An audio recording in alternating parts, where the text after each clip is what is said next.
Welcome everyone to the official first class for the Intermediate Macro 2 course. We are starting with unit number 1. Unit number 1. And the unit goes like fiscal policy, fiscal and monetary policy.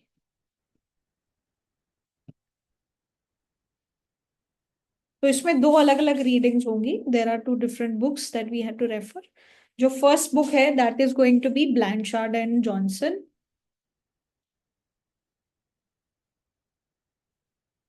And Johnson. एंड उसके अलग अलग chapters के काफी सारे sections हैं जो हमें कवर करने हैं. For today we will be doing section number 22. So from chapter number 22 there is one section that we have to cover, so we will be focusing on that. So chapter number 22 से भी है, 23 से भी है, 24 से भी है. अलग अलग chapters से सारे sections available हैं. So we just have to do the specific sections that have been mentioned here. ठीक है. So the first topic would be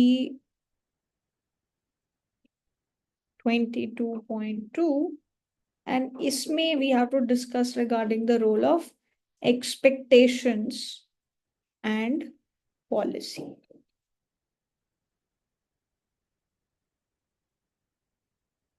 All right. So we are starting with this particular section. Guys, I am yet to provide you the links for the sections that we have to cover, PDFs and all. So by tonight, I will upload whatever possible chapters I have. So you can request access from the group description and then we can start studying from there, or else you can definitely take your readings. ठीक है. चलो. So हम लोगों का main agenda इस पूरे discussion में ये रहेगा कि जो पॉलिसी मेकिंग है उसमें एक्सपेक्टेशंस का क्या रोल रहता है, और जो भी एक स्पेसिफिक एग्जांपल लेंगे, सेंट्रल बैंक है या गवर्नमेंट है, उसको किस तरीके की पॉलिसी इंप्लीमेंट करनी चाहिए. ऐसी पॉलिसी जहां पे वो कमिटमेंट रखे, जो भी वो अनाउंस करती है क्या उसको कमिट करना उसके लिए सही रहता है, या फिर उसने एक पॉलिसी अनाउंस की, उसका कोई इम्पैक्ट हुआ, अब उसके बाद चाहे वो अपने अनाउंसमेंट पे या अपने वर्ड्स पे मुकर जाए, क्या सिचुएशन बेटर रहेगी और किस तरीके से इकोनॉमी के पर्सपेक्टिव से बेस्ट आउटकम अचीव हो सकता है, वो हम लोग डिस्कस करने की कोशिश करते हैं. ठीक है. तो देखो, पिछले 30 साल पहले तक मैक्रो इकोनॉमी को एक मशीन की तरह समझा जाता था. ऐसा समझा जाता था कि जिस तरीके से एक मशीन ऑपरेट करती है उसी तरीके से एक इकोनॉमी ऑपरेट करती है. तो जो टूल्स या जिस तरीके से एक मशीन बेस्ट ऑपरेट कर सकती है, हमें इकोनॉमी को भी उसी तरीके से ट्रीट करना चाहिए. बट लेटर ऑन धीरे धीरे economist, when lot of discussions happened over the period of time, they realized कि economy is actually not like a machine, because there is a role of people, there is a role of firms involved. So these are all living people who are thinking कि policy makers क्या कर रहे हैं और क्या कर सकते हैं, वो क्या एक्सपेक्ट कर रहे हैं कि what are those people doing. तो एक चीज रियलाइज हुई दैट इकोनॉमी जो है, it is composed of people and firms. There are people, there are firms. ठीक है. And they are thinking, ये जो लोग हैं, people and firms हैं, they are thinking about what policies, what are the current policies. हमारा ना सारा डिस्कशन पॉलिसी के हिसाब से होगा, क्योंकि we are trying to understand policy operate कर पाती है या नहीं, पॉलिसी का और एक्सपेक्टेशन का क्या रोल है. तो लोग जब भी कोई डिसीजन मेकिंग करते हैं या फर्म जब भी कोई डिसीजन मेकिंग करती है, तो वो ये भी सोचते हैं कि आज के दिन इस कंट्री में क्या पॉलिसीज हैं और उनको क्या लगता है कि क्या पॉलिसीज आ सकती हैं. So what are the current policies and what is their expectation of future policy, what is their expectation of future policy. तो ये चीज समझी गई कि अगर लोग ऐसा सोचते हैं तो एक मशीन तो इस तरीके से नहीं सोच सकती। Machine is not so intelligent wherein it is thinking about what to expect, what not to expect.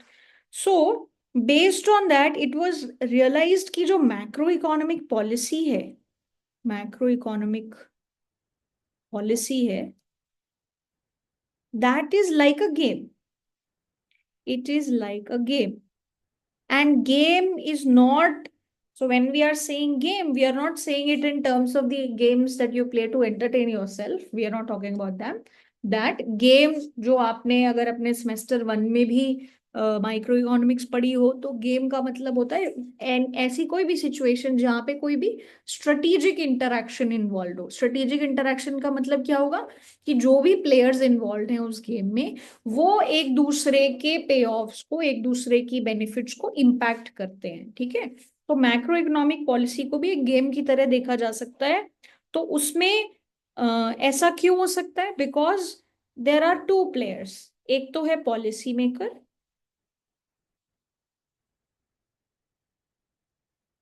Policy makers हैं, और जो दूसरी पार्टी है वो क्या है? Economy. And what is economy composed of? Economy में दो चीजें हैं, लोग हैं, पीपल, एंड फर्म्स। ठीक है,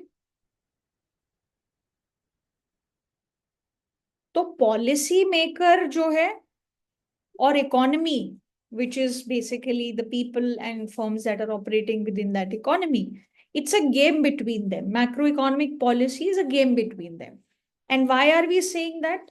Because we say that it's a strategic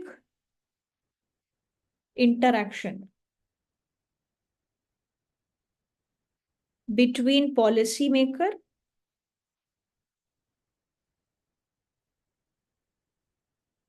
and between people and firms. And when can we say that something is a strategic interaction? क्योंकि देखो, फर्म्स क्या कर रही हैं और लोग क्या करें, फर्म्स क्या करेंगे और लोग क्या करेंगे, वो डिपेंड करता है कि क्या पॉलिसी है कंट्री में और वो क्या एक्सपेक्ट कर रहे हैं कि पॉलिसी मेकर क्या करेगा। राइट, तो मेरे एक्शंस, ये एक्शंस, इनके एक्शंस किस चीज पे डिपेंड कर रहे हैं? Depends on what they expect that the policy makers will do. Is that a fair assumption to make? The way Yes, ma'am. people react and the way firms react is dependent on what they expect policymakers to do. For example, मान लो if policymakers will announce that businesses पे बहुत ज्यादा tax rate बढ़ा देंगे, सो उस चीज की वजह से क्या होगा? Maybe firms will try to find out some ways जिससे टैक्स इवेजन किया जा सके। या कल को ये पॉलिसी पीपल, मतलब इनकम टैक्स पे अगर लगा दी जाए, तो then people will also try to figure out कि यार सरकार हमसे इतना टैक्स ले रही है, तो we will have to find some way जिससे हम लोग ये टैक्स इवेड कर सके, which is obviously illegal, right? या मान लो पॉलिसी मेकर जो है, अगर इनको लगता है कि लोगों को लगता है, फर्म्स को लगता है कि पॉलिसी मेकर टैक्स रेट्स कम कर रहे हैं, तो then people will not put in so much effort in hiding things and then they will start revealing their true assets and all of that. Right, because चीजें hide करने में भी effort लगता है। तो हो सकता है टैक्स रेट अगर इतना कम हो जाए, then people will stop hiding and start revealing things and pay the required minimal amount that the government will be asking for. So policy maker क्या करेगा, उसकी एक्सपेक्टेशन पे लोग और फर्म्स बिहेव करते हैं। एंड पॉलिसी मेकर भी जब कोई डिसीजन लेता है तो वो ये भी देखता है कि इकोनॉमी में क्या चल रहा है, बिकॉज उसी के बेसिस पे वो पॉलिसीज बनाते हैं। Who are the policy makers? Government. So because government also has to see कि वो लोगों का बेनिफिट कर पा रहे हैं या नहीं, क्योंकि उनको भी अगली बार इलेक्ट होके आना है, right? So it's a strategic game between these two. So what firms and people do is dependent on what they expect policymakers to do. And policymakers, while deciding what to do, they also look at the economy of how economy is moving on, right? ये point समझ आ गया? Yes, ma'am. चलो, तो अब ना एक specific situation की बात करेंगे जिसमें हम लोग क्या बोल रहे हैं कि कई बार ना कुछ ऐसे गेम्स होते हैं sometimes, so let me just mention this first, sometimes you can do better, you can do better in a game. So here, whenever I am saying game, I mean a strategic interaction. Game by giving up some of your options. तो इसका पहले ये जो statement लिखी है इसका एक general example लूंगी और फिर इसका रियल इकोनॉमी पे बेस्ड एक एग्जांपल देखेंगे और फिर हमें ये चीज समझ आएगी। तो ये स्टेटमेंट बोलती है कि कई बार किसी गेम में ना कुछ ऑप्शंस गिव अप करना एक बेटर स्ट्रैटेजी होती है। अब हम, ये वैसे तो बड़ी वेग स्टेटमेंट लग रही है, अब इसका एक एग्जांपल देखते हैं।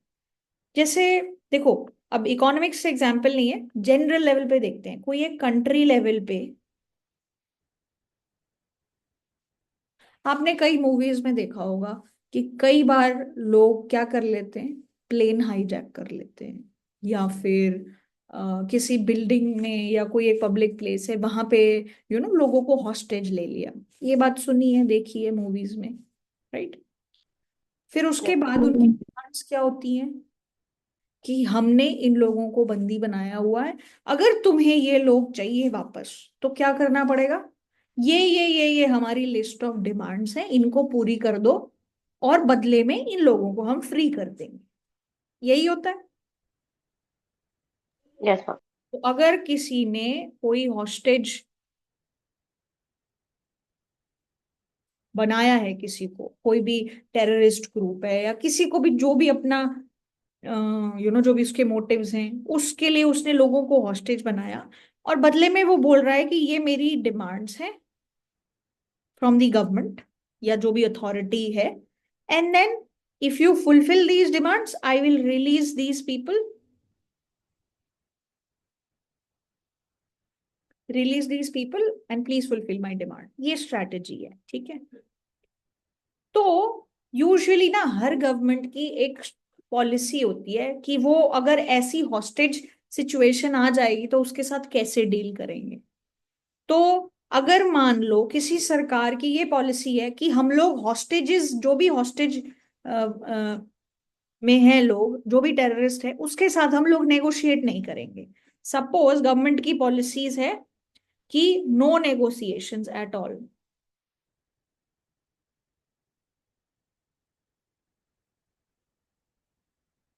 विद हॉस्टेज टेकर,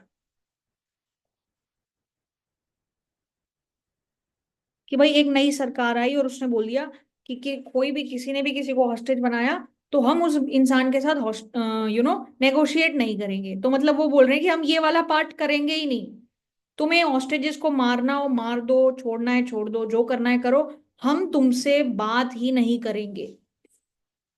ठीक है, सपोज ये सरकार की स्टेटेड पॉलिसी है, तो क्या होगा।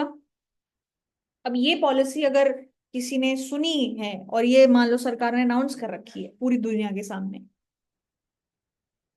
तो क्या होगा। कोई, मैम उस बोलो बोलो, यस।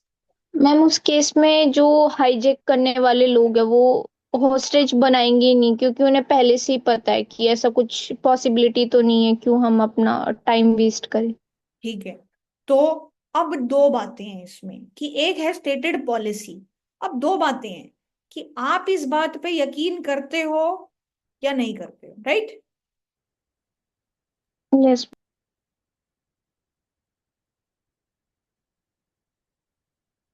और नॉट। तो मान लो किसी एक हॉस्टेज के, जो हॉस्टेज टेकर है उसके पर्सपेक्टिव से सोचो, वो ये स्टेटमेंट सुन रहा है तो वो या तो ये सोचेगा कि मान लो इंडिया में इस तरीके की कोई सिचुएशन करने की जरूरत ही नहीं है क्योंकि ये सरकार तो बात ही नहीं करती है, राइट? तो मेरा तो पर्पस ये था, अब ये मेरे से नेगोशिएट ही नहीं करेंगे तो फिर कोई फायदा ही नहीं है, राइट? मेरे को लोगों को मार के थोड़ी मजा मजा थोड़ी आता है। उसका तो पर्पस था अपनी डिमांड्स को फुलफिल करवाना, उसके लिए उसका मीन्स था हॉस्टेज लेना, राइट? तो अगर हॉस्टेज टेकर बिलीव करता है इस चीज को, तब तो बढ़िया है, वो हॉस्टेज लेंगे ही नहीं। लेकिन फॉर एग्जाम्पल उन्होंने सोचा कि नहीं नहीं, ऐसे थोड़ी होता है कि कोई लोग सिटीजन्स हॉस्टेज बना लिए गए हों और सरकार बात ही ना करे। तो उन्होंने मान लो हॉस्टेज ले लिया लोगों को। अब क्या होगा?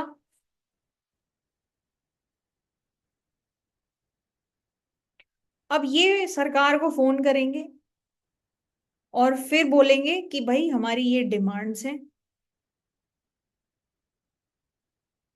तो अब सरकार के पास क्या ऑप्शंस हैं?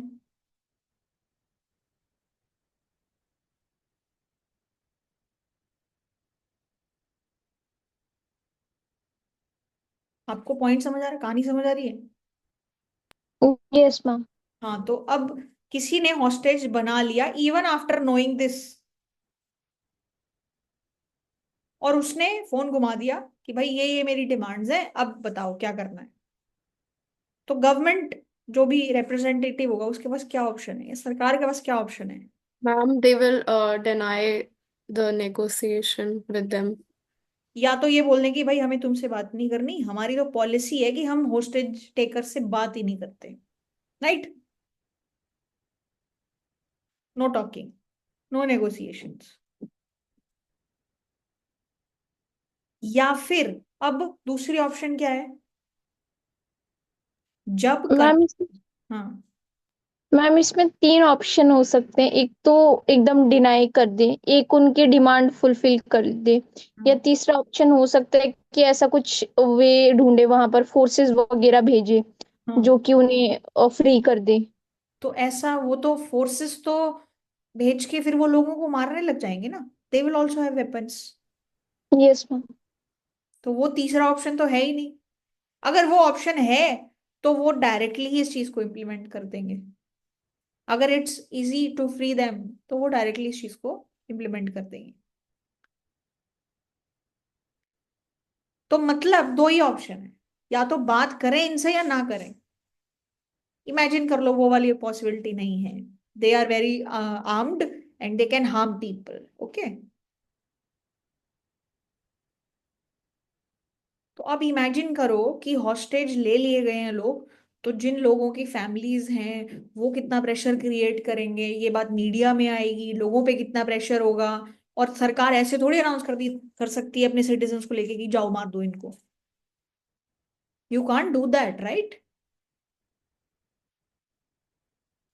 कि you are ordering, I mean you are not ordering to kill people, but you are saying कि भाई हमें नहीं पता तुम्हें क्या करना है, बट वी डोंट केयर, हमारी तो पॉलिसी है।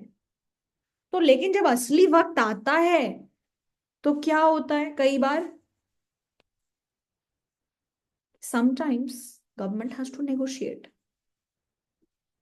किसी ने वो मूवी देखी है कंधार, अभी जो रिसेंटली एक हाईजैक पे थी, Kandahar something, it was, I think it was some episode series which was released on Netflix.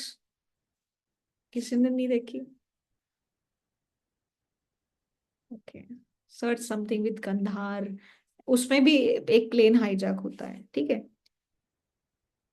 तो बोलो अगर हॉस्टेज ले लिया गया है उसके बाद क्या होगा? गवर्नमेंट पे काफी प्रेशर होगा नेगोशिएट करने का, राइट? एंड हो सकता है कि वो Yes, मान भी जाए नेगोशिएट करने के लिए। There are real people who will lose real lives if you don't do anything. So when the time actually comes of saying no, it's very hard to say no कि हम तुमसे बात नहीं करेंगे, right? yes, ma'am. But if you do the negotiation here, मान लो आपने यहाँ भी negotiation कर ली, and most of the times, I mean, unless the government is very, very, very, very strict, governments do negotiation. तो अब अगर इन्होंने नेगोशिएशन कर ली तो क्या होगा? ये जो हॉस्टेज हैं ये क्या हो जाएंगे? फ्री। अब ऑब्वियसली आप अपनी डिमांड्स, कुछ डिमांड ऊपर नीचे होके finally these hostages will be free, और ये जो हॉस्टेज टेकर है उनको जो डिमांड्स थी वो उनकी फुलफिल हो गई। अब इसका क्या इम्पैक्ट है? आपने अपनी जो पॉलिसी कमिटमेंट की थी, you reversed on that, right? आपने तो बोला था कि आप नेगोशिएशन नहीं करोगे। तो इस बिहेवियर की वजह से क्या होगा?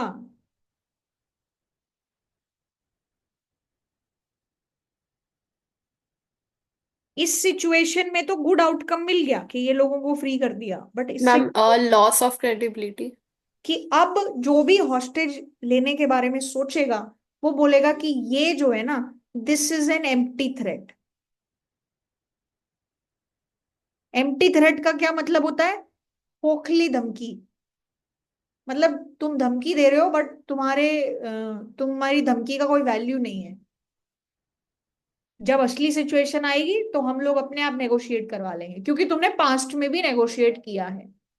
तो इससे क्या होगा? Incidence of hostage taking will increase. Yes.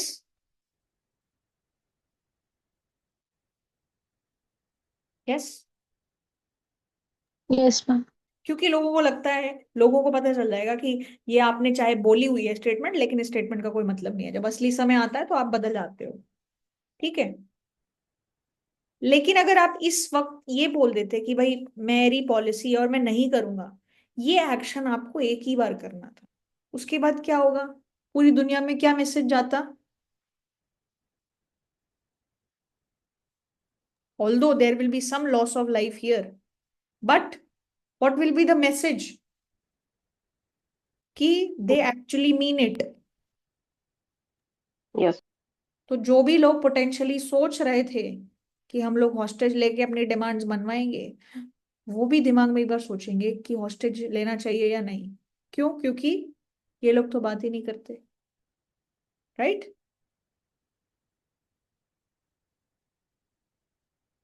तो this is the role of commitment and not following the commitment in the game.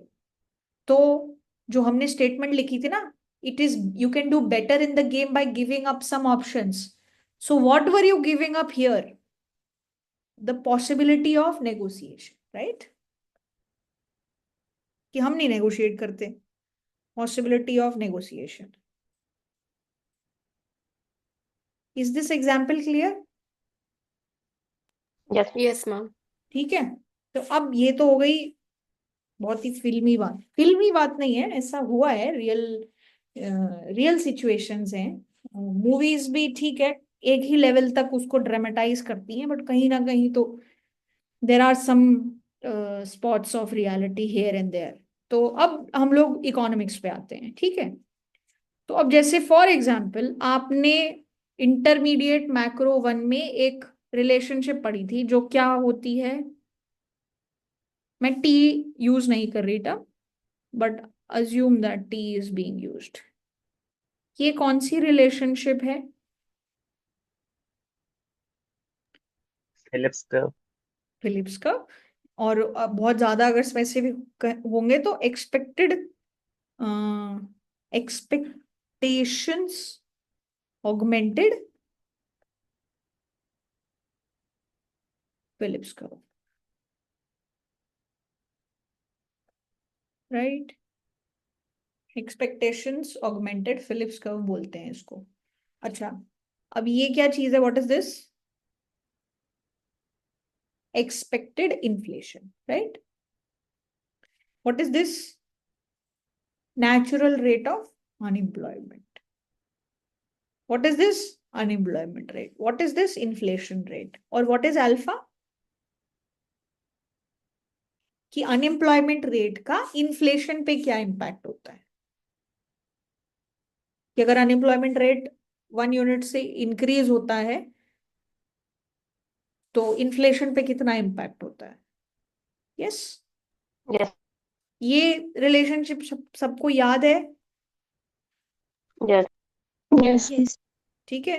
Expected inflation. क्या है ये? Effect of unemployment on inflation. अब हम लोग ना यही स्टेटमेंट कि कई बार अपने कुछ ऑप्शंस गिव अप करना अच्छी बात होती है, अब ये इस कॉन्टेक्स्ट में अप्लाई करने की कोशिश करेंगे। तो देखो, सपोज मान लेते हैं कि सेंट्रल बैंक ने एक अनाउंसमेंट करी है।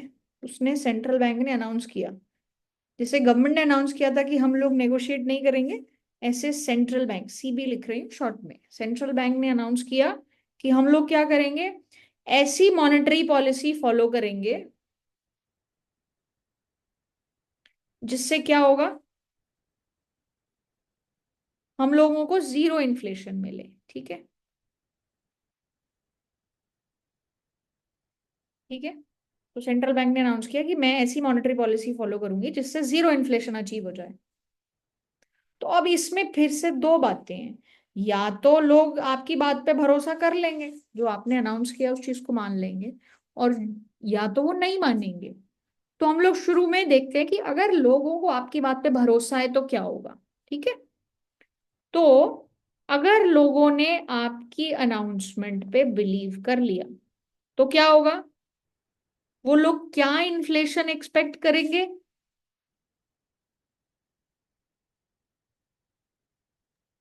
जीरो।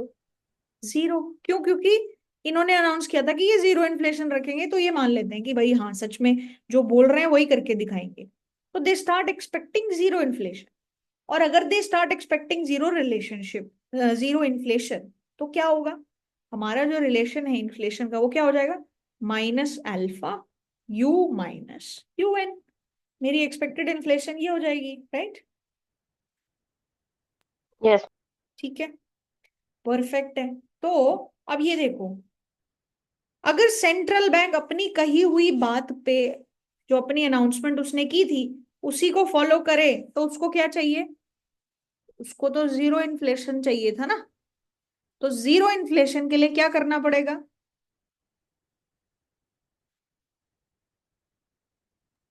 वो U कि, equals to U, तो वो अनएम्प्लॉयमेंट रेट कौन सा चूज करेंगे,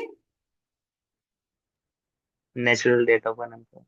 unemployment rate should be equal to natural rate of unemployment, और पाई की वैल्यू कितनी आ जाएगी, zero, which is exactly what the central bank announced. Yes, यही तो अनाउंस किया था उन्होंने,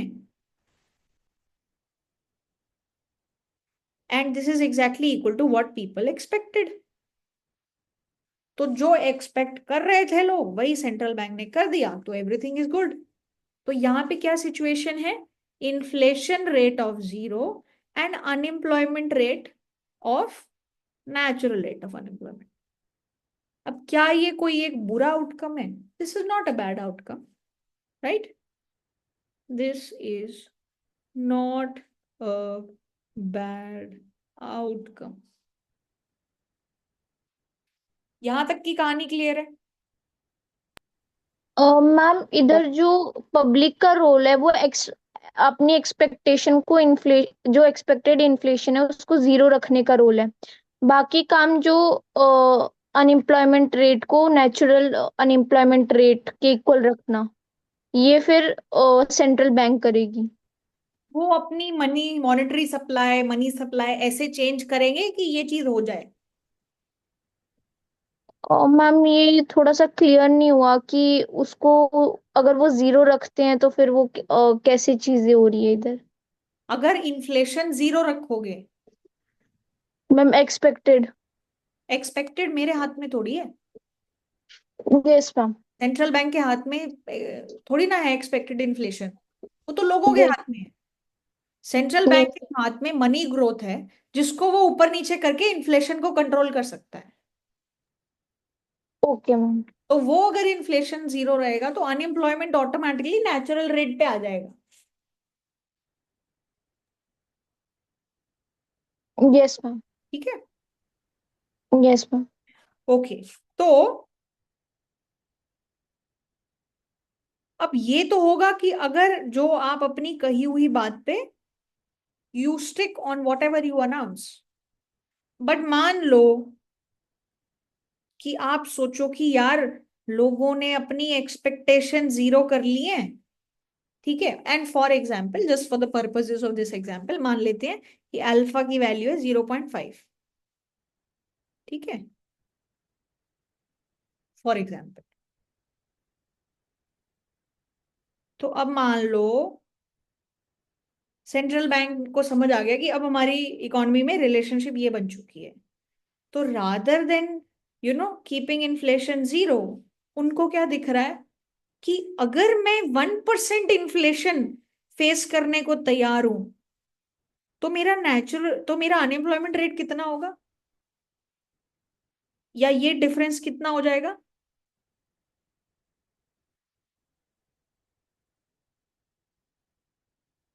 अगर हमें इस चीज को मेंटेन करना है 1.5%. तो ये -2 हो जाएगा ना। अगर ये -2 हो और इसको 0.5 से मल्टीप्लाई करेंगे तब ये 1% हो जाएगा, Yes, ma'am. Yes, right. ma'am. Yes, ma'am. तो जो भी मेरा नेचुरल रेट ऑफ अनएम्प्लॉयमेंट है, मैं उससे 2% लेस अनएम्प्लॉयमेंट रेट मेंटेन कर सकती हूं by doing what, by facing 1% inflation rate, Yes, ma'am. Right. ये वाला पॉइंट समझ आ गया कि अगर लोग मेरी बात पे भरोसा कर लेते हैं, तो लोगों ने मेरी बात पे भरोसा कर लिया, अपने वेज कॉन्ट्रैक्ट्स ऐसे सेट कर दिए कि उनकी एक्सपेक्टेड इन्फ्लेशन जीरो है, तो अब मैं सोच रही हूं कि अब मैं क्या करूं। तो अब सेंट्रल बैंक सोचता है कि अगर मैं 1% इन्फ्लेशन बियर करने को तैयार हूं ना, तो जो भी नेचुरल रेट है मैं उससे 2% अनएम्प्लॉयमेंट रेट नीचे ला सकता हूं। और अनएम्प्लॉयमेंट रेट नीचे आना क्या एक अच्छी बात है?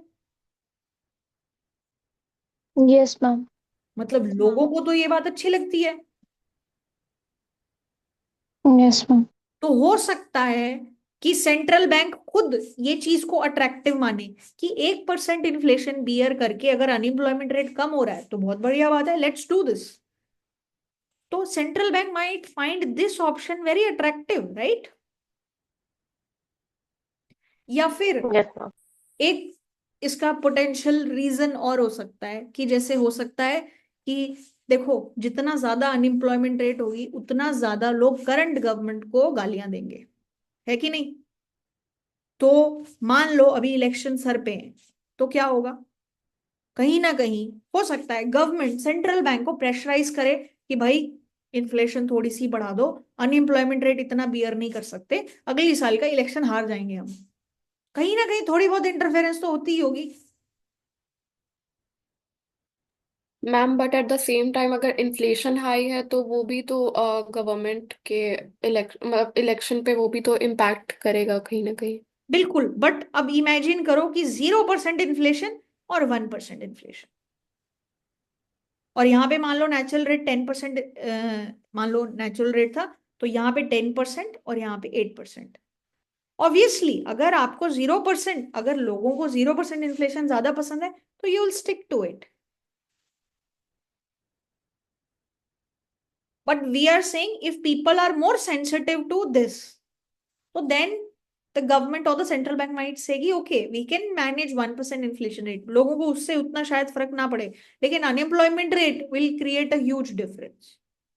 Ma'am but specifically if we talk about India तो people are very price sensitive and अगर थोड़ा भी सो लाइक इलेक्शंस के टाइम पे स्पेशली इट्स सीन कि गवर्नमेंट जनरली प्राइस रिड्यूस करने पे फोकस करती है. both things are problematic। Yes ma'am. लोगों को ना इन्फ्लेशन पसंद है ना अनएम्प्लॉयमेंट पसंद है, राइट। मैम बट अनएम्प्लॉयमेंट के लिए तो स्टिल काफी सारे एक्ट्स है जैसे मनरेगा एंड ऑल तो वो तो no, but who are the people who will go for MNREGA?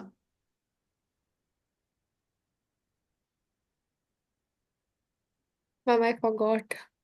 मतलब मनरेगा आपको क्या प्रोवाइड करता है, वो 100 दिन 100 days. Yes ma'am. 100 डेज की गारंटीड मिनिमम एक वेज गारंटी करता है। तो क्या यूथ उस चीज को लेके खुश होगा? पहली बात तो वो 100 डेज का वर्क है। दूसरी बात क्या है, वो वर्क हो सकता है थोड़ा मैनुअल लेबर टाइप का वर्क हो सकता है कुछ रैंडम ही काम हो। जो यूथ ऑफ द कंट्री है वो तो ये नहीं चाहता ना। वो क्या चाहता है? आप जितनी न्यूज सुनोगे, जितने लोग गवर्नमेंट एग्जाम्स के पीछे पागल हैं, वो सब क्या बोल रहे हैं कि वैकेंसीज बढ़ाओ, राइट? yes,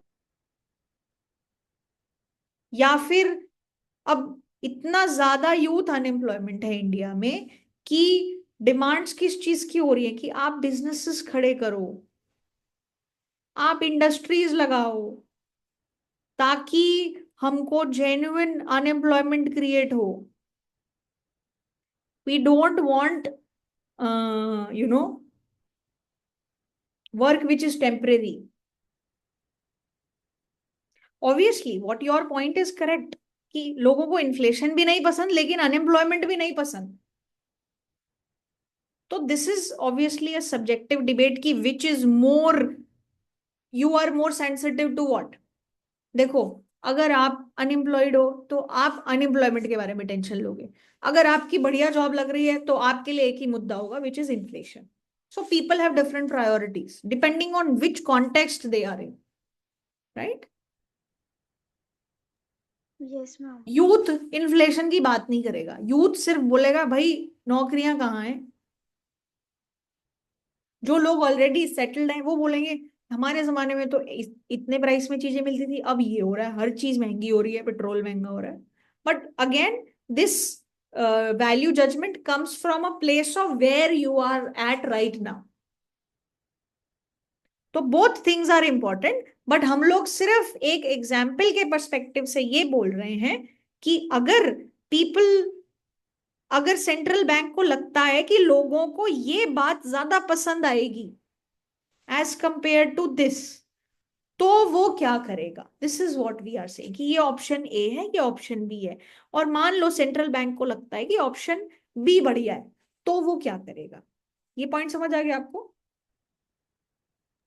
yes ma'am. ठीक है, कि हम जो बोल रहे थे उसी पे स्टिक करेंगे, या फिर हमारी अनाउंसमेंट करने के बाद लोगों ने अपना डिसीजन बना लिया है, अब उसके बाद हमारी रिलेशनशिप ये आ गई है, अब क्या मैं मॉडिफाई करूं नोइंग कि ये ऑप्शन बेटर है। तो हमारा जो पूरा प्रेमाइस है वो इस चीज पे बेस्ड है कि if this option is better than, तो गवर्नमेंट के पास, सॉरी, सेंट्रल बैंक के पास इंसेंटिव तो है कि वो क्या करे कि कोई नहीं, अब लोगों ने एक्सपेक्टेशन तो जीरो कर ही ली है, अब हम लोग 1% इन्फ्लेशन बियर कर लेंगे and 2% less unemployment than natural rate. ठीक है, तो वो इस चीज पे चले जाते हैं। इसका मतलब क्या है? They deviate, yes, they deviate from their announcement.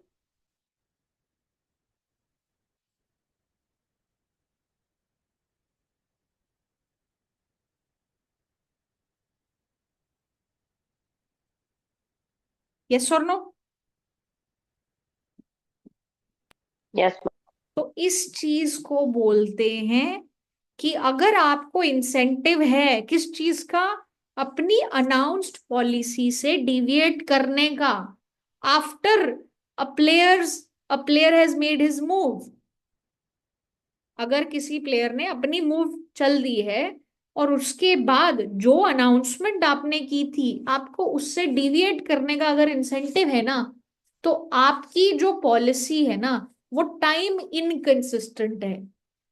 मतलब टाइम के साथ जो आपने पॉलिसी अनाउंस की थी ना, वो वक्त के साथ आप उस पर स्टिक नहीं करना चाहोगे। So what are we saying? This incentive to deviate from the announced policy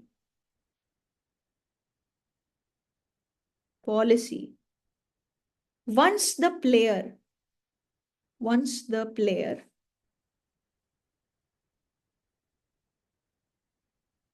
has made his move,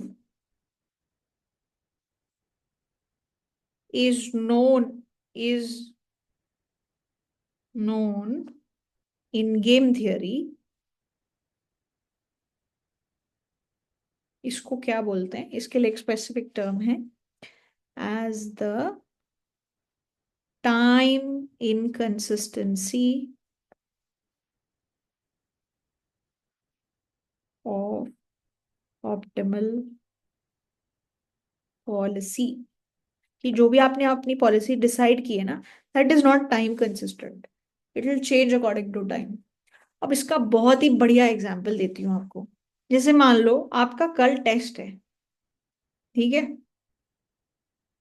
तो यूजुअली बच्चे क्या बोलते हैं, बहुत डिफिकल्ट सब्जेक्ट है, या मतलब आपने पढ़ाई नहीं की, तो बच्चे क्या बोलते हैं, टीचर के पास जाके बोलते हैं, मैम प्लीज ये जो टेस्ट है ना, हमारी मिड सेम ब्रेक्स के बाद ले लेना, राइट? क्योंकि हमें need time to study, okay, we need time to study, so ma'am please take the exam after mid sem. ये तो किया ही होगा आपने, yes. Yes, ma'am.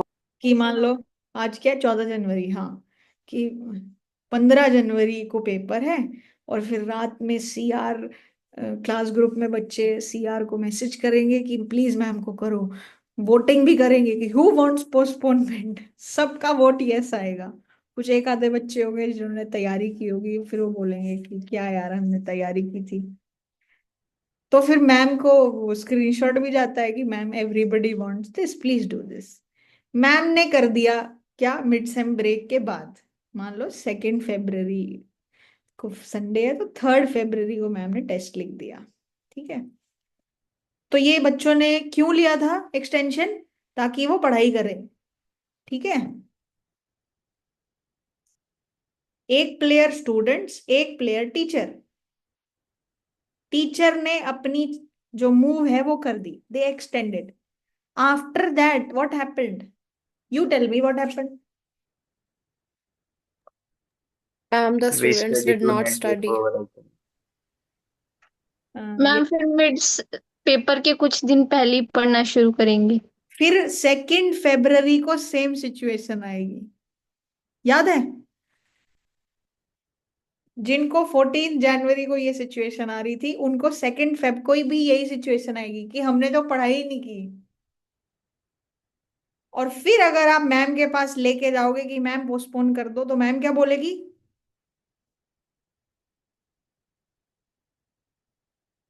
What will ma'am से, will she postpone, I mean push No, करें, ma'am.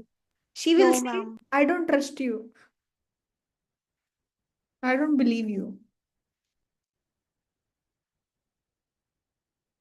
कि मैं अगर ये पेपर 13 मई को भी ले लूं ना, तो भी तुम्हारा यही हाल रहेगा। क्यों? क्योंकि आपकी जो पॉलिसी है ना, कि मैं इस ब्रेक का यूज करूंगी किसके लिए, पढ़ने के लिए, ये कैसी स्ट्रैटेजी है, दिस इज टाइम इनकंसिस्टेंट। क्यों? क्योंकि मैं बस अनाउंस करूंगी कि मैं पढ़ूंगी, और जैसे ही ये पॉलिसी इंप्लीमेंट हो जाती है, now you are in chill mode, कि चलो अब हम लोग ये करेंगे वो करेंगे, हाँ ठीक है बहुत दिन है पढ़ लेंगे, बट वो दिन फिर एग्जाम के एक दिन पहले ही आता है, ठीक है। ये पॉइंट समझ आ गया? Ma'am, same thing is in politics as well. Okay yes, give example please, would love to know. People make promises and before the elections and after the elections they won हाँ, and they forgot all their promises. Perfect. They तो कुछ भी policy जो just election के पहले आती है, वो क्या सोच के आती है कि हाँ हम, अब आप देखो ना, कोई अनाउंस कर रहा है कि हम लोग 2100 रुपए देंगे, अब दूसरी अनाउंसमेंट कोई कर रहा है कि हम 2500 रुपए देंगे, अलग अलग अपने प्रोमिस कर रहे हैं। Just before election people are making a lot of claims, and then once they get into power they forget everything, and then फिर 1-2 साल जब होती हैं अगले इलेक्शन के लिए, तब लोग फिर से एक्टिव हो जाते हैं। तो ये भी बिल्कुल टाइम इनकंसिस्टेंट प्रेफरेंसेस है, वेरी गुड एग्जांपल, ठीक है। चलो यहां तक समझ आ गया? Yes, ma'am. चलो अब क्या करते हैं, तो हमने क्या देखा कि सेंट्रल बैंक ने जो अपनी अनाउंस्ड पॉलिसी है उससे डिविएट कर लिया, ठीक है। 1% inflation, 2% less unemployment rate than natural rate, ठीक है, ये हो गया। लेकिन this is not the end of the story now, not the end of the story.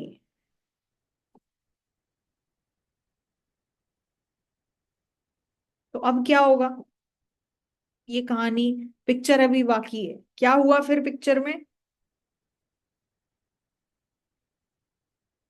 कि जब लोगों ने ये देखा कि भाई ये लोग तो डिविएट कर गए, ये तो बोल रहे थे कि हम लोग 0% इन्फ्लेशन रखेंगे, फिर क्या होगा कि लोग भी समझदार हैं, wage setters are smart people, they will see what you are doing, they will see what you have behaved like.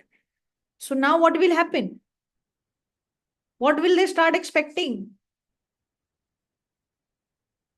your inflation expectation will no longer be 0. What will it become? It will become 1%. Yes? Yes. Right? तो फिर क्या होगा, तो अब आपकी जो relationship है वो क्या हो गई, pi T is equals to 1% minus 0.5 U minus U N. Now अगर अब सेंट्रल, जी, excuse me, but will it necessarily be 1%? So we are just saying कि जो भी मार्केट में प्रिवेल होगा लोग वो एक्सपेक्ट करना शुरू कर देंगे। Okay, so that's just an assumption. Yeah, we are just Okay. trying to build up the story of what will happen over time. Okay, ma'am. हाँ, तो जो लोग होते हुए देखेंगे वो लोग एक्सपेक्ट करना शुरू कर देंगे। तो लोगों ने होते हुए देखा कि 1% इन्फ्लेशन है। अब अगर सेंट्रल बैंक को नेचुरल रेट ऑफ अनएम्प्लॉयमेंट से 2% नीचे अगर इन्फ्लेशन, अगर 2% नीचे नेचुरल रेट से अनएम्प्लॉयमेंट रखना हो जो वो पहले कर रहे थे, तो अब उसको इन्फ्लेशन रेट कितनी फेस करनी पड़ेगी। So what do I want, I want this to be UN minus 2%, right.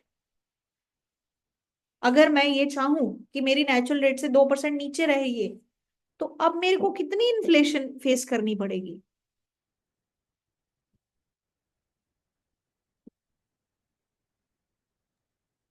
Ma'am 0%। 0%,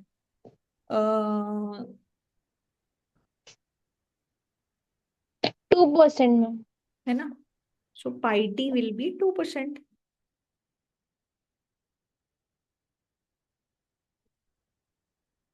So if you want to maintain natural rate of, if you want to maintain unemployment rate lesser than the natural rate of unemployment, now you will have to face a higher inflation. Yes. Now, if this keeps happening, people will again do what? लोग अपनी expectation फिर से बदल लेंगे, क्योंकि अब उनको आपकी बात पे भरोसा ही नहीं है। Yes. So what is the eventual outcome? कि पहले इमेजिन जो आपने अनाउंस किया था, अगर आप अपनी अनाउंस्ड पॉलिसी पे ही रहते, तो अगर आपको यू की वैल्यू यूएन के बराबर रखते, तो आप कितना इन्फ्लेशन अचीव कर सकते थे, 0, राइट। लेकिन अब अगर मान लो आप सोचो कि भाई अनएम्प्लॉयमेंट रेट नेचुरल रेट के बराबर रख देते हैं, तो अब आपको 1%, 2%, 3%, जहां पे भी जाके आप रुकोगे उतनी हायर इन्फ्लेशन आपको फेस करनी पड़ेगी when your unemployment is equals to natural rate of unemployment. Yes. Yes. तो मैम बिकॉज जो ये एक्सपेक्टेड इन्फ्लेशन वाला कंपोनेंट है वो लोग इंक्रीज करते जाएंगे, मतलब yes, लोग एक बार बेवकूफ बन सकते हैं, बार बार नहीं बनेंगे। यस, अगर वो 1% इन्फ्लेशन देख रहे हैं तो वो होगा। उसके बाद भी अगर मान लो अनएम्प्लॉयमेंट रेट 2% नीचे ही है तो इन्फ्लेशन हाई फेस करनी पड़ेगी। तो depending on what they C happening in the economy they will keep updating this. तो अगर आपको यू की वैल्यू यूएन के बराबर रखनी है तो भी आपको ये वाला इन्फ्लेशन फेस करना पड़ेगा, जो कि आप पहले सिर्फ 0% इन्फ्लेशन फेस करके अचीव कर सकते थे। So pi t plus 1 will be 2%. Pi pi e t plus 1, like expected inflation in t plus 1 time period. Sorry I Will didn't that be 2%? Oh, ma'am, what I mean is pi t has become 2%. अच्छा Like the next period में, हाँ next yes, period में it will become 2%। okay, ma'am. So then it will increase the yes, तो मतलब और भी करते जाओगे, मतलब ये प्रोसेस सो ऑन चलता रहेगा, आप जितना लंबा इसको लेके जाना चाहो तो। okay. और अल्टीमेटली अगर पॉलिसी मेकर डिसाइड करता है कि मेरे को अनएम्प्लॉयमेंट रेट नेचुरल रेट के बराबर रखना है, तो वो बराबर भी रख दोगे ना, तो भी हाई इन्फ्लेशन के साथ ही वो आप क्रिएट कर पाओगे, एज कंपेयर टू अगर आप अपनी अनाउंस्ड पॉलिसी को फॉलो करते और नेचुरल रेट के बराबर ही रखते अनएम्प्लॉयमेंट, तो 0% इन्फ्लेशन पे भी ये काम हो सकता था। This is what we are trying to communicate mainly. So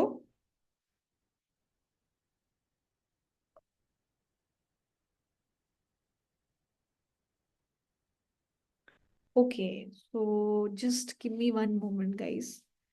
This pencil has died, so it's not working anymore. Just a moment.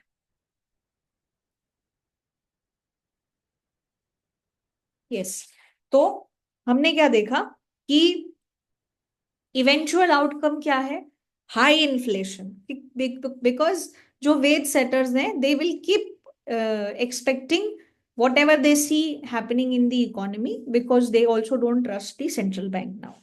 तो अब इस पूरे डिस्कशन का पॉइंट क्या था कि सेंट्रल बैंक तो चीजें बढ़िया करने के लिए गया था, अनएम्प्लॉयमेंट रेट कम करने और कम इन्फ्लेशन रखने गया था, लेकिन what is the result? It made its own situation very worse. कि अगर अब अनएम्प्लॉयमेंट नेचुरल रेट के बराबर भी रखें, उसके लिए भी हमको 4% 5% इन्फ्लेशन फेस करनी पड़ रही है, right? So in the attempt to make things better, you made things worse, right? So so now start relating it with the concept of you giving up some options could be beneficial for you। तो अगर central bank अपना option give up कर दे कि I won't mend with the policy after I have announced it once, कि मैं policy के साथ छेड़छाड़ नहीं करूंगी एक बार अनाउंसमेंट करने के बाद, तो that would have made all the difference, right? So you would have yes. achieved unemployment equal to natural rate and at 0% inflation। ठीक है, so ये कहानी है हमारी। मैम मीन्स जो पॉलिसीज को थोड़ा सा अमेंड करने का ऑप्शंस है, हाँ ऑप्शन है वो हम इधर गिव अप कर रहे हैं ताकि जो एक्सपेक्टेशन है वो जीरो ही रहे और अनएम्प्लॉयमेंट हमें कम से कम फेस करना पड़े।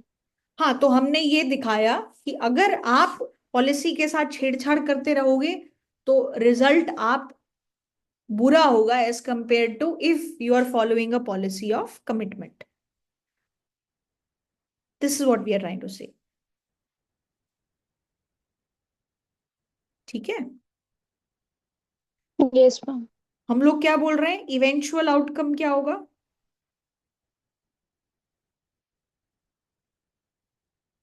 is likely to be high inflation।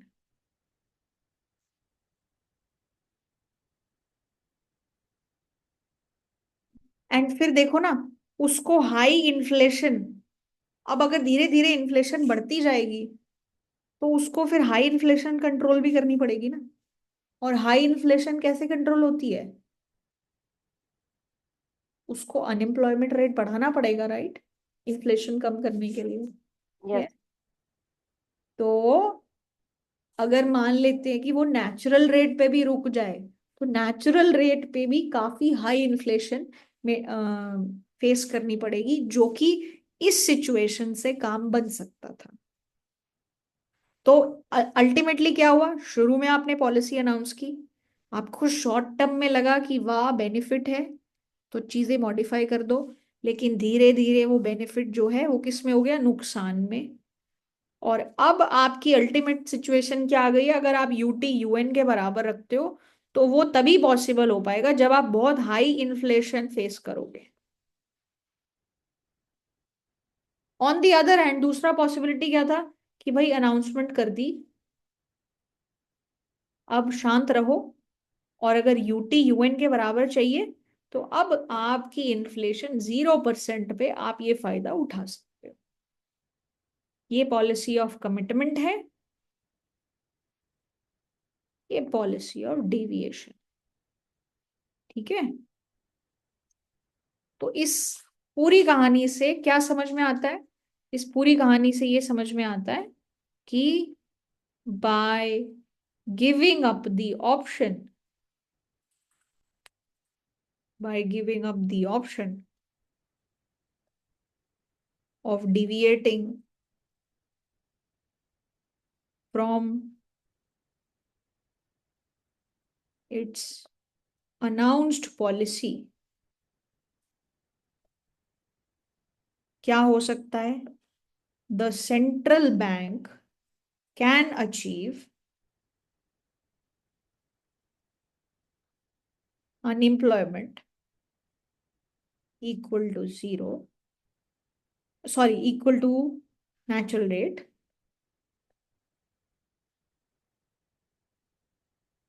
and zero inflation. So this also tells me कि अगर मैं क्रेडिबली कमिट कर देती हूँ कि भाई मैं तो यही करूंगी, इवन इफ जब वक्त आएगा ये चेक करने का कि मैं पॉलिसी पे रहूं या नहीं, तब मेरे लिए डिविएट करना डिजायरेबल है, लेकिन तब मैं अगर क्रेडिबली उस चीज को फॉलो कर लेती हूँ तो वो मेरे लिए एक बेटर आउटकम जनरेट करेगा। ठीक है, ये पॉइंट समझ आ गया?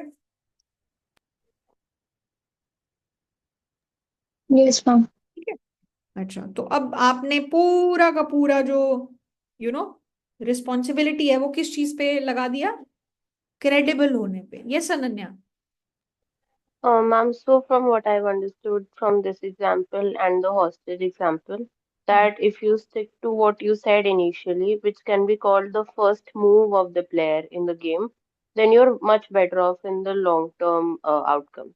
So can we, will it be correct to say that if it is any sort of situation where there is strategic interaction required, it hmm. is best to stick to what you did first? No, not always, that will also be situational. Okay, हो सकता है आप बहुत stupid announcement कर दो, right. तो फिर मतलब अगर ऐसे हम मान लें कि जो ठान लिया अब तो वही करूंगी, तो आपको फिर देखना चाहिए कि शायद हो सकता है वो चीज ठीक ना हो। तो we are not Right. Always saying कि ये चीज वैलिड है। जैसे मान लो हो सकता है कि कोई इंसान ये बोल दे कि कॉर्पोरेट सेक्टर खराब चीज है, और उसने प्रण ले लिया कि मैं तो नौकरी करूंगा ही नहीं। This is not a valid thing to do, right? It's good to Yeah. go around, work for some time, realize where your interests lie, and see and decide what you want to do. There are some people who say job is not for me. मतलब होते हैं ना कई लोग कि मैं तो नहीं करूंगी job. There is no harm in doing job. After doing a job, you decide if you are meant for it or not. So you can be making stupid announcements also. So you should change if you are very rigid in that sense. ठीक है? All right. तो अब हमने बोला कि सारी की सारी रिस्पॉन्सिबिलिटी बेटर आउटकम की किस पे है?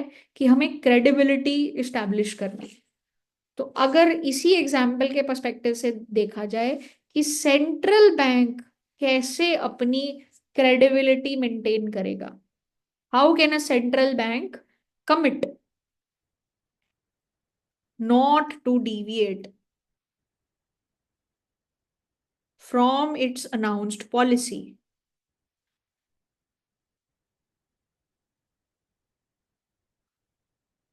तो ऐसा कैसे करें, इसके लिए क्या कर सकते हैं? तो आपको क्या लगता है कि सेंट्रल बैंक कब कमिट करी हुई चीज पे ही फॉलो थ्रू करेगा? इसके लिए हम लोग क्या क्या स्टेप्स कर सकते हैं? जैसे इंडिया के लिए ही, इंडिया के पर्सपेक्टिव से सोच के बताओ।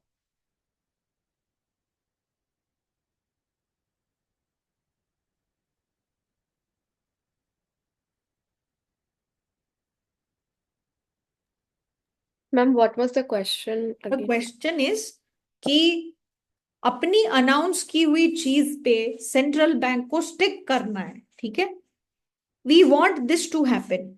तो ऐसी क्या सिचुएशंस क्रिएट करे जो सेंट्रल बैंक इस चीज को फॉलो करे, कि वो खुद ही ऐसा डिसाइड करे कि मैं अनाउंस्ड पॉलिसी से डिविएट नहीं करूंगा। Ma'am, if the public is okay with the unemployment rate, कि ठीक है हम इतने में खुश हैं कि इतना परसेंट है, then it can be possible. तो हम पब्लिक को मनाएं कि तुम अनएम्प्लॉयमेंट एक्सेप्ट कर लो।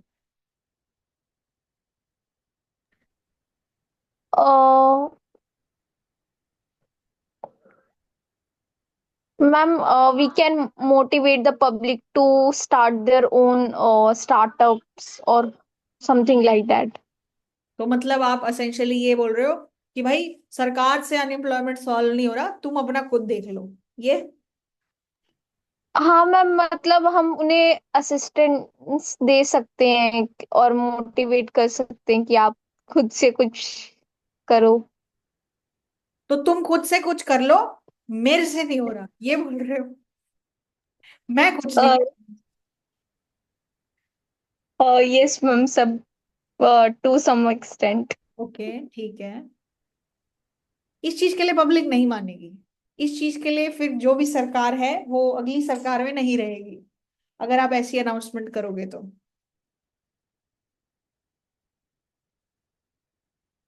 ओके, और क्या कर सकते हैं? एटलीस्ट आपको मैम प्रिटेंड एटलीस्ट आई आपको प्रिटेंड तो करना पड़ेगा कि you are trying to do something for the unemployment, even if you are not actually doing it. If you outrightly say हम नहीं कर रहे कुछ भी, तुम देख लो, तो फिर वो बोलेंगे फिर तुम हमसे टैक्स क्यों ले रहे हो? What is your role as a government? Yes, sorry, come back. हाँ, yes Shivani, I think Shivani was saying something. yes ma'am, I was saying if the government policies are like that, so like government can pressurize the central bank to follow its policy. Okay, तो government जो है वो pressurise कर सकती है central bank. Yes ma'am.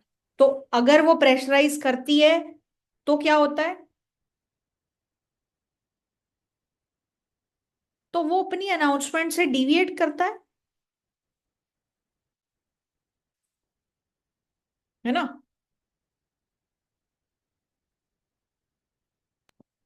Ma'am, government is exactly what is it pressurizing the central bank?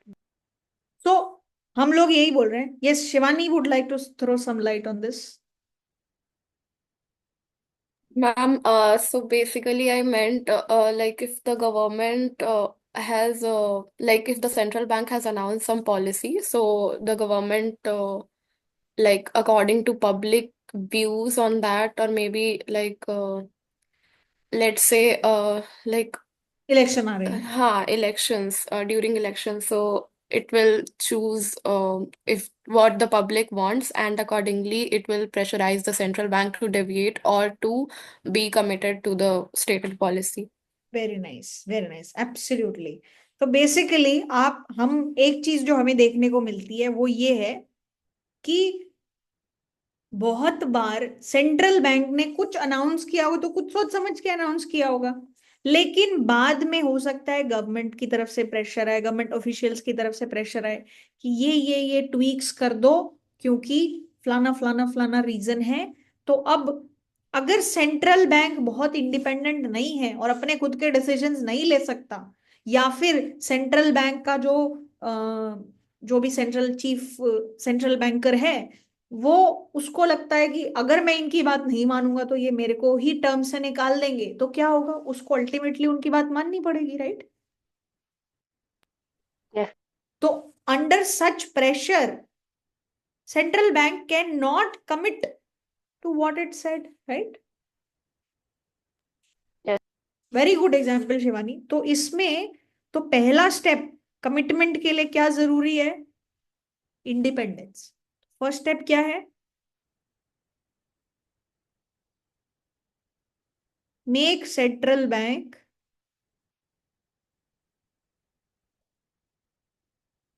Independent. अगर central bank में जो भी इंडिपेंडेंट जो भी गवर्नर है, अगर उसको पता है कि अगर मैंने इनकी बात नहीं मानी तो मेरे को इमिडिएटली निकाल दिया जाएगा या कुछ भी, तो वो उसको मानना पड़ेगा ना। तो आपको क्या करना पड़ेगा, सेंट्रल बैंक की इंडिपेंडेंस इंश्योर करनी पड़ेगी, ताकि क्या हो, वो अपने खुद के डिसीजंस ले सके और उस पर स्टिक कर सके। यस। तो इस इंस्टीट्यूशन को इंडिपेंडेंट बनाना है। इंडिपेंडेंट बनाने का मतलब ये है कि इंटरेस्ट रेट क्या होगा, मनी सप्लाई क्या होगी, these decisions should be made independent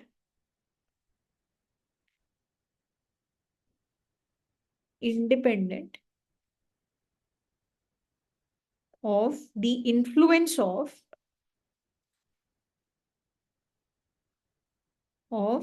currently elected politicians.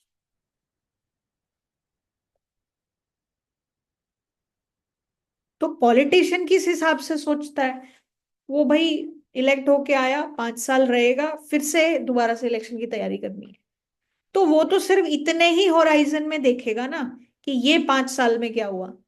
तो ये तो डेफिनेटली प्रेशराइज करेगा कि भाई अनएम्प्लॉयमेंट रेट कम करो। यस। क्योंकि people will directly you know start asking questions on this, और सरकारें गिर गिर सकती हैं इस मुद्दे पे, राइट। तो अभी अनएम्प्लॉयमेंट रेट कम कर दो, वो इन्फ्लेशन रेट जो बाद में उनकी एक्सपेक्टेशन बदलेगी, वो मेरे टर्म में नहीं हो रहा, नॉट इन माई टर्म, तो जो भी अगले अगले टर्म में देख लूंगा अगर इन्फ्लेशन हाई हुई, अभी तुम अनएम्प्लॉयमेंट रेट कम कर दो, राइट। यस। तो इस तरीके का प्रेशर ना क्रिएट हो, इसके लिए हमें सेंट्रल बैंक को इंडिपेंडेंट बनाना पड़ेगा। तो इंडिपेंडेंट बनाने के लिए क्या करना पड़ेगा कि फायरिंग डिफिकल्ट होनी चाहिए, मतलब इजीली फायर ना कर सको आप सेंट्रल बैंकर को, ठीक है। और कुछ ऐसे स्टेप्स लेने चाहिए कि आप इस पॉलिटिकल प्रेशर को रेजिस्ट कर सको। यस अनन्या।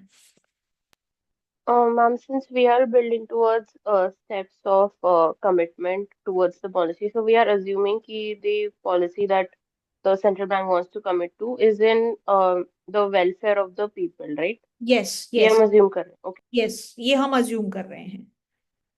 या मान लो हम लोग बस बेसिकली ये बोल रहे हैं कि जो भी पॉलिसी है, अगर मान लो वो आगे जाके सेंट्रल बैंक मॉडिफाई भी करता है, तो वो modify depending on the state of the economy को करे, ना कि स्टेट ऑफ द गवर्नमेंट को करे देख के, Right.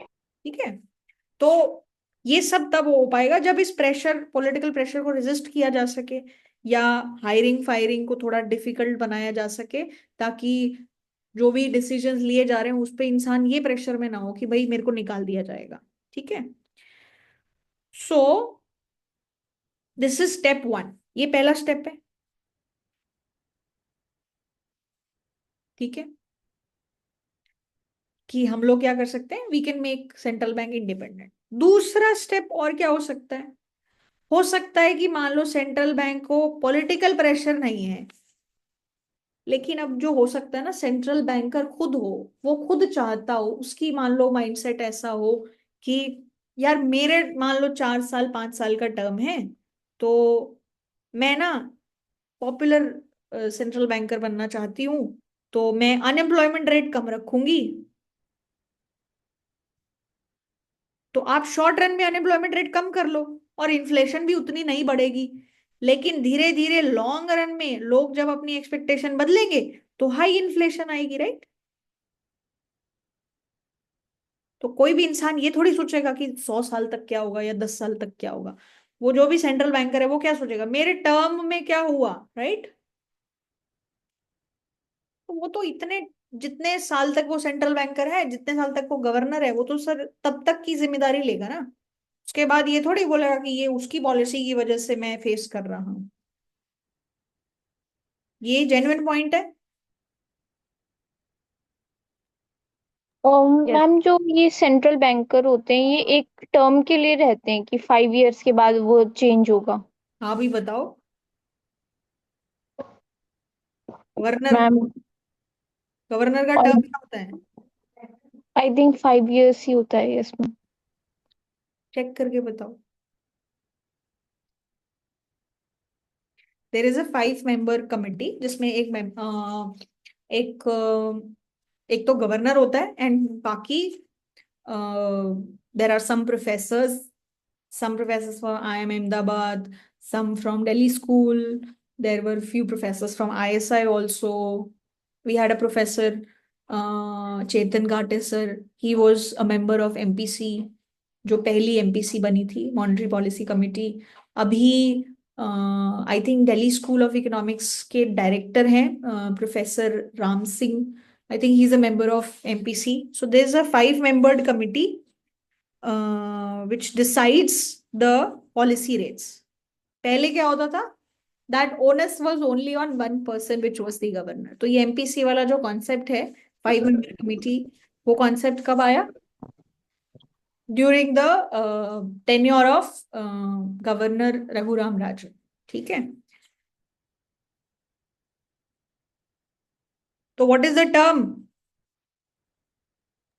Ma'am, um currently it's 3 years. 5 years, Oh, 5 years, ma'am। ma'am, on Google it says 3 years, but previously it was 5 years. चलो, I want you to do one thing. पहली बात, governor की term क्या होती है? क्या उस टर्म को एक्सटेंड किया जा सकता है? ठीक है। Yes, और ma'am, उसको, extend. ठीक है, और क्या उसको एक्सटेंड किया जा सकता है, और एक्सटेंड किया जा सकता है तो कितना? और गवर्नर को अपॉइंट कौन करता है? ये कुछ चीजें हैं जो आपको समझनी चाहिए, जिससे आपको पता चलता है कि ये चीजें इंडिपेंडेंट है या नहीं है। और गवर्नर को मान लो फायर करना है तो कौन फायर कर सकता है? ये सब कुछ रूल्स एंड रेगुलेशंस देखना, and then you will see what is the situation in India. ठीक है। Yes। And once you do that, please post all of that in the group also for the greater good. ठीक है। चलो, okay, coming back to this, one thing that I would like to again say, कि अगर मान लो short term के लिए central banker है, तो क्या होगा? वो भी यही चाहेगा कि मेरी टर्म ऐसी हो जिसको सक्सेसफुल बोला जाए। तो उनकी टर्म सक्सेसफुल कब बोली जाएगी? जब इन्फ्लेशन भी बहुत ज्यादा हाई ना हो और अनएम्प्लॉयमेंट भी बहुत ज्यादा हाई ना हो। तो वो अनएम्प्लॉयमेंट को भी कम करना चाहेंगे। और जब आप स्टार्टिंग में जो भी अनाउंस करते हो उससे अगर डिविएट होते हो, अनएम्प्लॉयमेंट कम करते हो, तो इन्फ्लेशन ना एकदम से नहीं बढ़ती है। जब धीरे धीरे लोग कैचअप करते हैं और आपके बिहेवियर को देखते हैं, तब जाके इन्फ्लेशन बढ़ती है, राइट? तो इन्फ्लेशन बढ़ना, जो रिजल्ट दिखेगा वो लॉन्ग टर्म में दिखेगा। तो अगर किसी का टर्म 3 साल का है या 4 साल का है, तो that person will not bother about all of this, right? Yes. तो इस चीज को मेंटेन करने के लिए आप क्या कर सकते हो, कि अगर सेंट्रल बैंकर का व्यू लॉन्ग होगा, कि भाई हमें सिर्फ 4 साल के हिस्से में नहीं सोचना है, हमें 10 साल 15 साल के स्पैन में सोचना है कि इकोनॉमी कहाँ जाएगी, कैसे होगा, तो वो ये डिविएशन से बचेगा। क्योंकि अल्टीमेटली उसके दिमाग में क्या होगा, कि ठीक है, अभी शॉर्ट टर्म गेन्स के चक्कर में क्या होगा, अल्टीमेटली बाद में मुझे बहुत ज्यादा इन्फ्लेशन फेस करनी पड़ेगी, which is not good. So how will a central banker keep a long view if you give him a longer term, right? So to give the central bank an incentive to do what? To take long view of the economy। Long view के बारे में सोचा जाए, ना कि short term gains के बारे में सोचा जाए। And to take into account, take into account the long run costs from high inflation।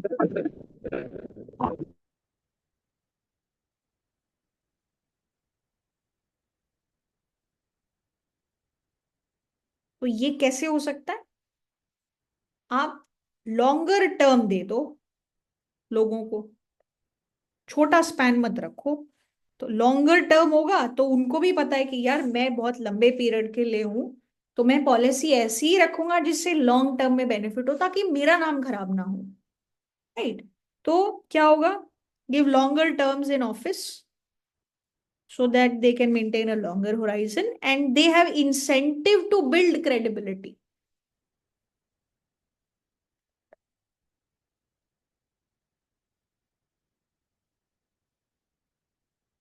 ठीक है, ये पॉइंट क्लियर हो गया?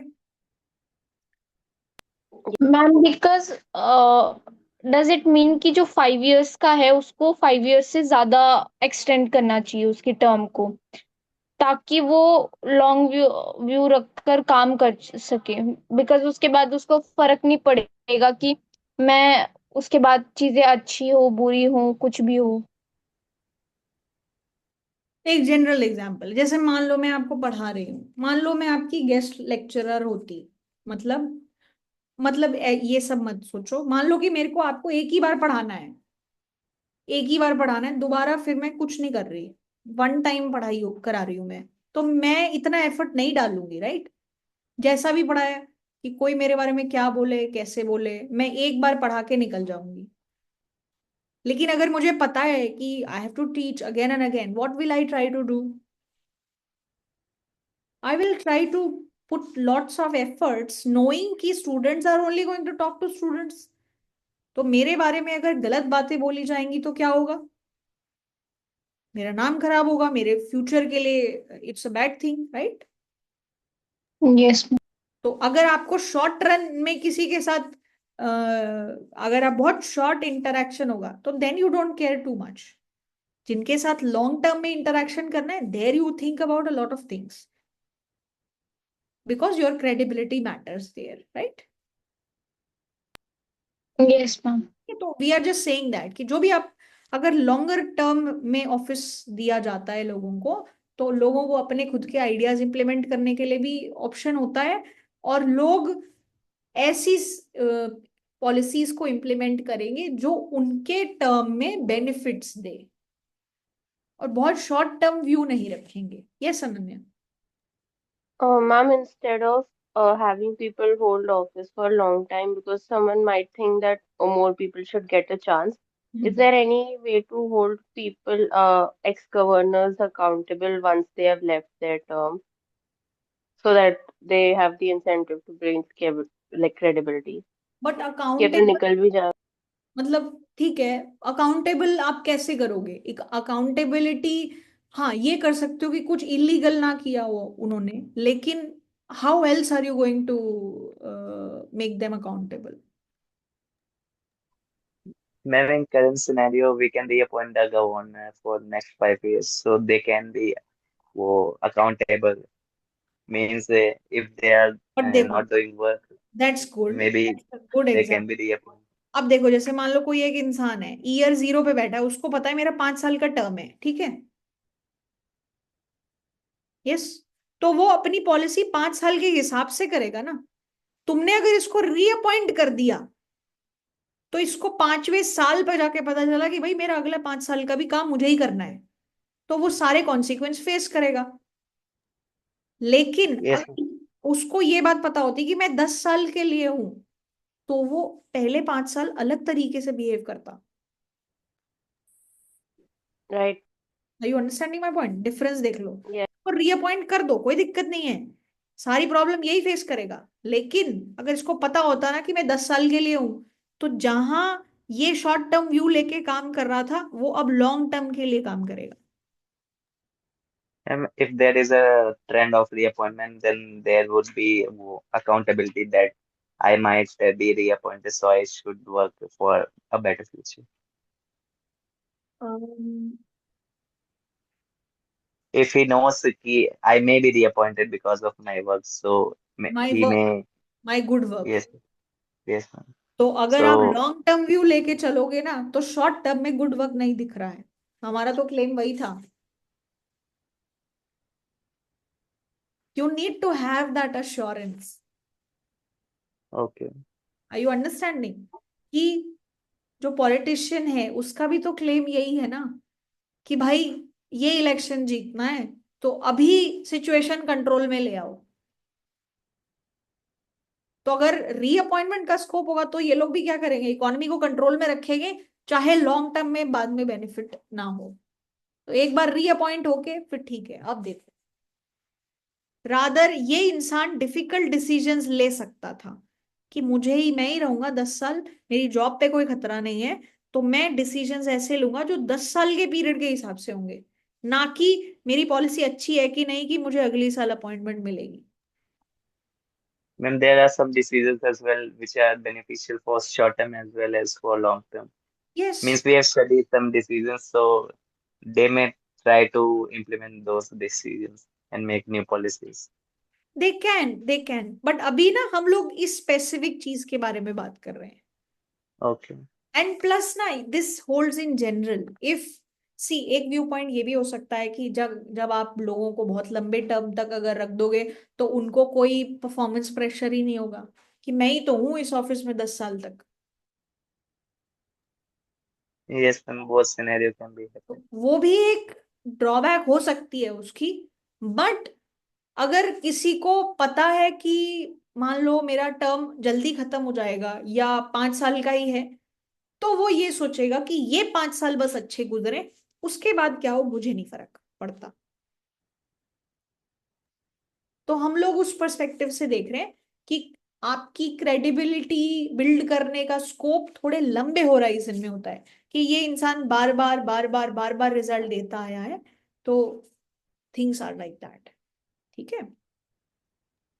तो मैम इसको Okay. ऐसे नहीं ले सकते कि 5 इयर्स उसने बहुत अच्छा काम किया है हाँ और बहुत पॉजिटिव रिजल्ट को छोड़कर वो गया है, हाँ। उसके बाद में जो न्यू अपॉइंट होगा वो जो चीजें हैं उसको और अच्छे करेगा, तो ओवरऑल देखे तो सब कुछ स्मूथ ही चल रहा है। अच्छा करने का क्या मतलब है? मैम मीन्स अपना बेस्ट देना, जो भी अपना बेस्ट पॉलिसी। देना, अपना बेस्ट देने का क्या मतलब है सेंट्रल बैंकर के लिए?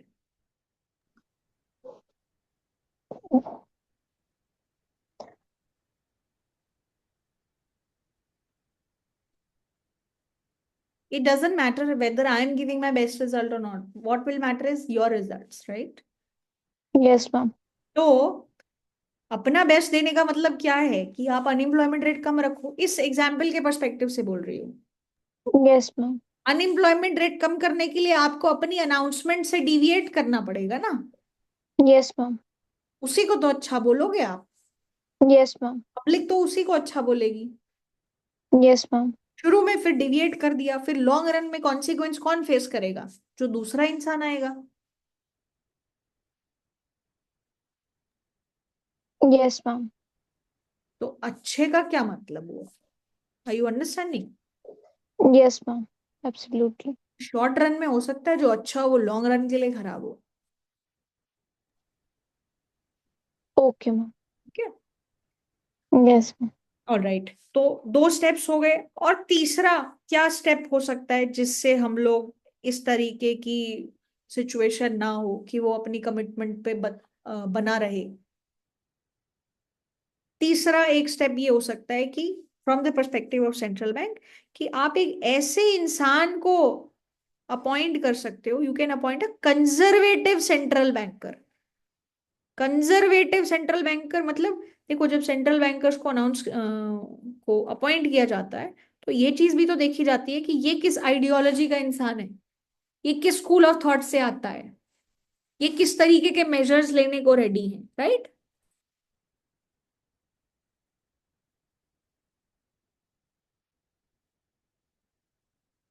सेंट्रल बैंकर एक लैटरल एंट्री है, राइट? कि लोग अलग अलग फील्ड्स में काम करें, वहां से उनको पिक किया जाएगा कि आप सेंट्रल बैंकर होंगे।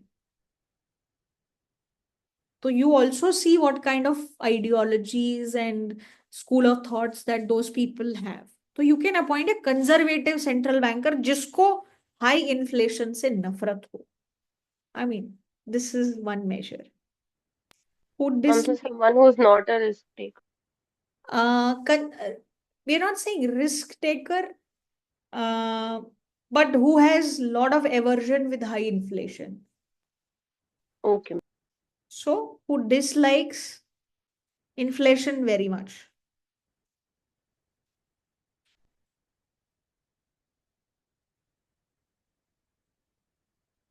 And So if this person is disliking inflation so much, so he will be or she will be less willing to more accept more inflation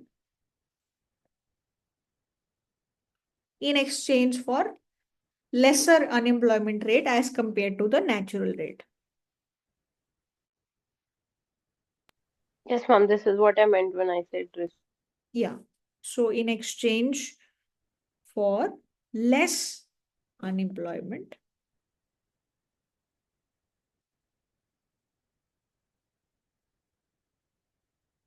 when unemployment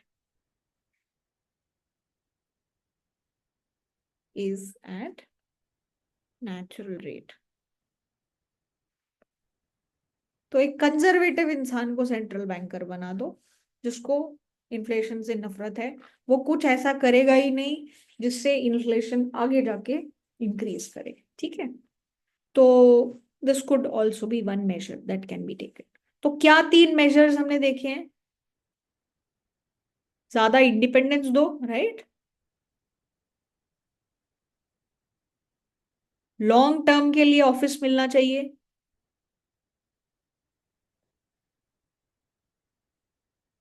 and you can also have a conservative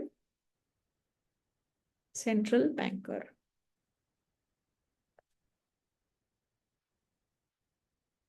ठीक है, ये सारे point समझ आ गए?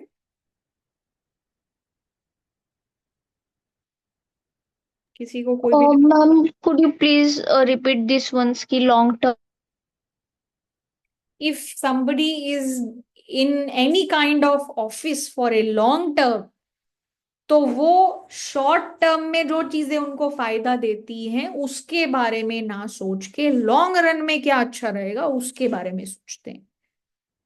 तो unemployment rate कम करना और high inflation लेना, अपनी अनाउंस पॉलिसी से डिविएट करना, ये लोगों को शॉर्ट टर्म में अच्छा लगता है, लॉन्ग टर्म में ये काफी हानिकारक हो सकता है। तो लोग उसके बारे में तब सोचेंगे जब उनका टेन्योर लॉन्ग टर्म का होगा। ओके मैम, मीन्स उसके कॉन्सिक्वेंसेस फेस करने के लिए वो खुद ही होंगे वहां पर, तब वो डेविएट करना पसंद नापसंद करेंगे। Perfect, yes. Okay ma'am. ठीक है, तो इम्पेरिकली मतलब जब रियल वर्ल्ड में भी देखा गया कि सेंट्रल बैंक इंडिपेंडेंस का कोई लेना देना है क्या इन्फ्लेशन से, तो वी फाउंड दैट जितना ज्यादा सेंट्रल बैंक इंडिपेंडेंट है, more the central bank independence,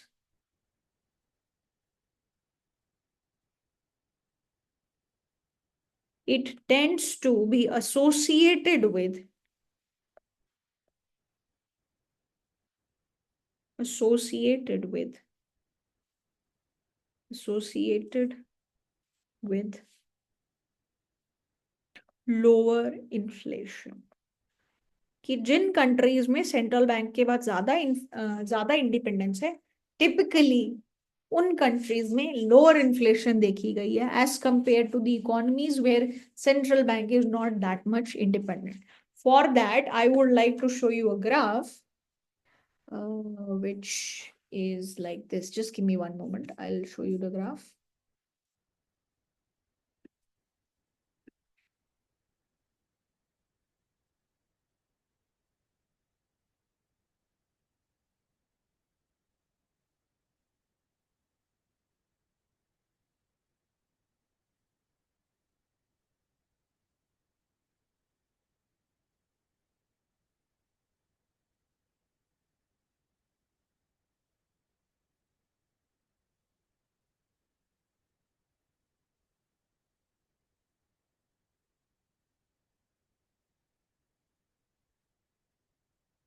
So this is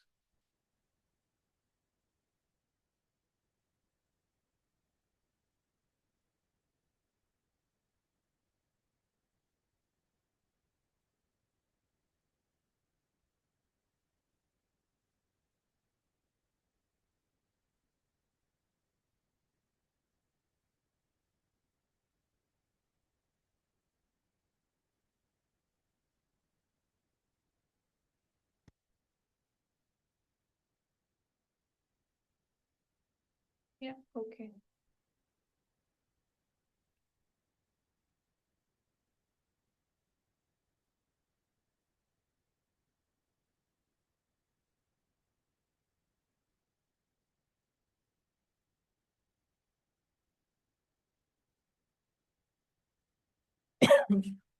Can you guys see my screen?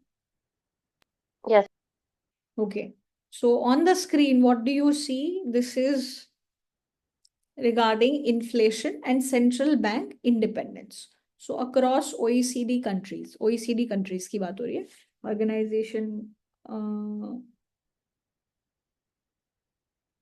Organization for Economic Cooperation and Development countries, the higher is the degree of central bank independence, the lower is the rate of inflation. तो कोई एक index है जो central bank की independence को determine करता है. अब उस इंडिपेंडेंस में बहुत सारे अलग अलग चीजें होंगी कि पॉलिटिकल प्रेशर कितना है, टर्म कितनी है, क्या उनको इंडिपेंडेंटली डिसीजंस लिया जा सकता है, क्या अपॉइंटमेंट कैसे होती है, रिमूवल कैसे होता है, ये सब को डिसाइड करके इंडेक्स बनाया गया. जितना बड़ा इंडेक्स उतना मतलब उतने ज्यादा आप इंडिपेंडेंट हो, जितनी कम वैल्यू उतने कम इंडिपेंडेंट हो. This side you are being more independent, this side you are being less independent. तो अलग अलग कंट्रीज में एवरेज एनुअल इन्फ्लेशन रेट देखा गया for a period of 30 years, 1960 से लेके 1990s. तो क्या देखने को मिला? Portugal had the highest inflation rate, New Zealand, Greece, Spain, Italy. जैसे जैसे जैसे जैसे इंडिपेंडेंस बढ़ रही है, टिपिकली हमने क्या देखा? एक डाउनवर्ड स्लोपिंग लाइन जो है वो इस पूरे एनालिसिस को मैप आउट कर सकती है कि जैसे जैसे सेंट्रल बैंक की इंडिपेंडेंस बढ़ रही है, एवरेज इन्फ्लेशन जो इकोनॉमी में देखा जा रहा है वो कम हो रहा है. So there is a association between inflation rate and independence. ठीक है? Which was again our claim कि सेंट्रल बैंक को थोड़ा इंडिपेंडेंट बनाओ ताकि वो अपने इंडिपेंडेंट डिसीजंस ले और प्रेशर में आके अनएम्प्लॉयमेंट रेट कम करने के चक्कर में इन्फ्लेशन ना बढ़ा दे. ठीक है? Is that okay? Yes, ma'am. So, all right. So, guys, this concludes our discussion on this particular section. The agenda for next class would be to start our discussion on chapter number 23. And chapter 23 is fiscal policies के basis, fiscal policy के कुछ changes हम लोग देखेंगे. And then we have one section from chapter number 24, which is based on monetary policy. तो कुछ discussion fiscal policies के होंगे next class में. उससे next class में कुछ discussions monetary policy के होंगे. ठीक है? So that we'll do in next class on Thursday.